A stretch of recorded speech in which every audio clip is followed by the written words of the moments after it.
Here now, Hannah Meyers, fellow and director of policing and public safety at the Manhattan Institute. Hannah, we're both very familiar with all your writings about what is going on in this country in terms of public safety and crime. What do you make of the move by the Attorney General in Missouri? Attorney General Bailey is completely right. Like so many of these prosecutors, Soros-backed, Kim Gardner was really one of the first who came in on a chariot of ideology and is just straight up not prosecuting, beyond what some of the rhetoric is. So AG Bailey said she's not prosecuting cases. She's not informing victims about the outcomes of the cases, which she has an obligation out of compassion and the Constitution to do. And she's not pressing charges on the cases that police are filing. And that's borne out by the data, which finds that a 53% reduction in the amount of trial convictions after she took office, and that she's only pressing charges on 23% of the cases that police are filing. And we see that in progressive prosecutors' offices, jurisdiction after jurisdiction after jurisdiction. But so, Hannah, is this what the American people want, though? Because these prosecutors are getting elected and getting actually reelected, and but for Chesa Boudin in San Francisco, who was recalled, you now have whether it's the AG or in Florida, Ron DeSantis recalling some of these really bad prosecutors. But is it really fair to go if we got a populace that wants crime to run rampant? A very important question. We want the electorate to choose. We want DAs to have discretion.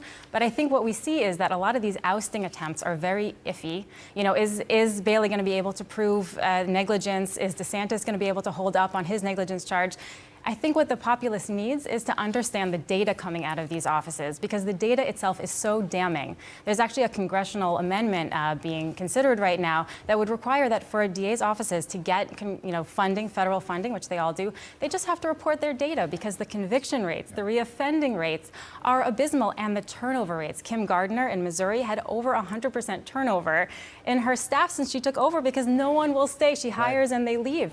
And so, additional reason why they're just failing to keep people safe. And San Francisco is successful in part because it has a wealthy, informed electorate. It has tech billionaires. It has a very mobilized Asian community. It had very public disorder in the streets that everyone could see and not ignore, and they were able to do that recall. A place like St. Louis, places like Baltimore, places like Chicago, it's the poor neighborhoods, it's the black neighborhoods who are getting victimized over and over and might not have all the arguments for them and the political power to actually take these people out of office, especially in off-term elections when in Manhattan, 17 people turned out, 17% of the electorate voted Bragg in. 17%? Yeah, so it's a really small amount, which is why it's so important to just let the numbers speak for themselves. It's really hard to get court data. I mean, in the very defense that that Gardner uses, that she says, well, we actually did ask that the terms of Riley's Bond, who killed that poor volleyball student, or didn't nearly kill the volleyball student over the weekend, we asked that it be revoked. That it was the judge's fault. Well, why isn't there a record of it? She was asked. Well, we did it orally. Well, if you do something orally in court, like there's a record of it. Yes, there's a record, or there certainly should be. Yeah, and that's what we should be looking at, because the data is so damning and so tragic. She tried to use, but now she's using race. She's injecting race into this issue.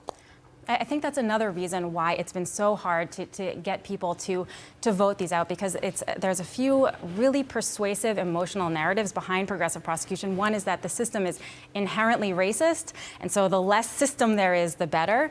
And the other is that we can just simply prosecute less, incarcerate less, arrest less without any impact on public safety, or that the community will kind of fill in the blank. Or if there's a little more crime, it's okay because it's worth it for the moral benefit. And both these things are false, and those are really the narratives that the data will correct and that we need to be really vocal about. What frustrates me is I was a prosecutor for 10 years. I like prosecutors to have discretion, right? Because no two defendants are the same with the same background, and I want good prosecutors to look at their backgrounds and decide how to charge and how to recommend sentences. Absolutely. Well, when that's abused, all of a sudden, to your point, you might go, well, we're going to start to take action to take that discretion away, and then all of a sudden you just have this non-compassion, rote kind of prosecuting and charging, which I don't think benefits a community. I agree. And so many of the reforms that we're seeing, not just at the individual prosecute level, but the bail reform, the big statewide reforms that we're seeing, adds so many layers of compliance and processes to everything a prosecutor does, that each prosecutor has less time to spend considering the particular of an individual's case, meeting with the victims, meeting with the defendant, trying to actually come to an agreement with the defense attorneys, who most of them know now their clients are just their cases will be dismissed, so why bother engaging? So it really, this movement, the ideology, these rules, they really prevent prosecutors from helping both defendants and the public. Yeah. Before we go, I want to ask you about this issue with George Gascon out in Los Angeles. Can we pull that back up? Thank you.